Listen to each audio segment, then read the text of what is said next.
Demak, do'stlar, filtrni ko'pchilik mana shunaqa datchiklar yonib qoladi. Ko'pchilikning filtrida ko'plab savollar keladi. Bu nima? Nimaga bunday yonib qoldi yo signal beryapti deydi. Bu degani birinchi, ikkinchi, uchinchi bosqich filtrlari to'layapti degan ma'noni bildiradi. Ya'ni bitta kamaygan. Agar hammasi kamayadigan bo'lsa, bu HPK, ya'ni qizil switch yonib qoladi qanaqadir filtrlarda yoki qanaqadir filtrlarda signal berib qoladi. Bunday holatda biz filtrni almashtirib bo'lganimizdan so'ng hisoblagich uchurchigini nolga qo'yishimizga to'g'ri keladi. Elektron hisoblagichimizni nolga qo'yishni o'rgataman. Bitta kamaygan. Shunday bo'lsa-da, mijozimiz bitta kamaygan bo'lsa ham 3 ta filtrni almashtirdi. Hammasi kamaygandan keyin almashtiradi ko'pchilik. Hozir bunda bitta kamaygan bo'lsa ham yangi qo'ydirdi. Demak, yangi qo'ygandan keyin yana elektron hisoblagichni nolga qo'yib qo'yishimizga to'g'ri keladi. Hozir men mana shu video orasida ko'rsatib o'tib ketaman. Hammasi kamaysa qanday yonib o'chadi, bitta kamaysa qanday yonib o'chadi.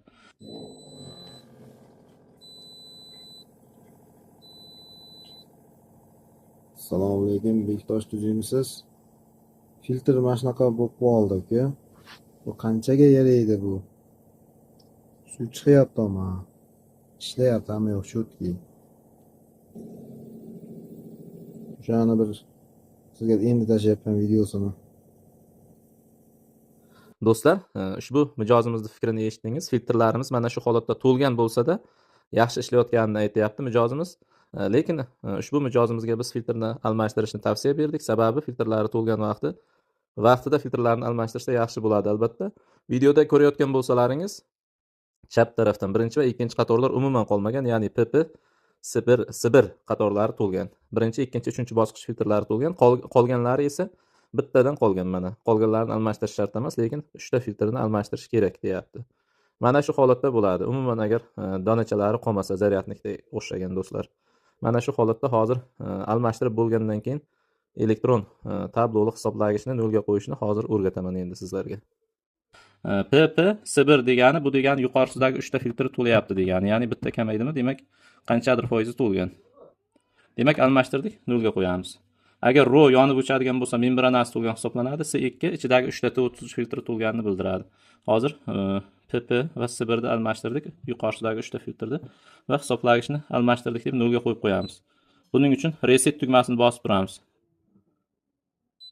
Mana bosdik, mana shu holatda. Qaysini almashtirding, qaysini nolga qo'ying deyapti. Mana bosaversak o'zgaradi mana.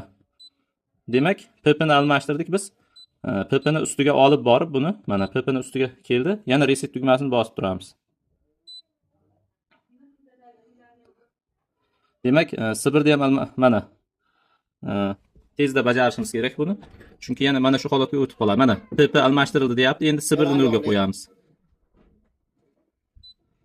Endi Sibirni nolga qo'yamiz. Mana Sibirni ustiga olib kelib yana bosib turamiz.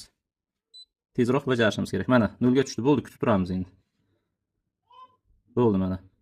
Hammasi almashtirganimizda nolga qo'yamiz har doim. Almashtirmaganimizda ham nolga qo'ymaymiz do'stlar. Sababi almashtirmaganimizda nolga qo'yadigan bo'lsak, bu membranaga keyinchalik to'lganini bilmay qolamiz. Filtr apparatning nasosiga, membranasiga zarar bo'lishi mumkin. Har doim qaysi filtrni almashtirsangiz, o'shansini nolga qo'ying do'stlar. Mana. Juda oson. Va bo'ldi, filtrimiz ishlayapti do'stlar. Do'stlar, e'tiborlaringiz uchun rahmat. Videoni o'tkazib yubormaymiz do'stlar. Chap tarafdagi video ustiga bossangiz, endi ushbu filtrni qanday HPKlarni, qanday sozlashlarini o'rgataman. Masalan, buzilib qolgan holatda qanday sozlanadi do'stlar. Har qanday buzilish sozlanishini men sizlarga birma-bir har bitta darslik qilib qo'yib boraman va ushbu videoni o'tkazmay chap tarafdagi videoga ustiga bossangiz, video sozlash darsliklari kelib chiqadi. Birma-bir ko'rib chiqsangiz, har bitta HPKasini, har bitta nosozligini sozlashni o'rgataman do'stlar.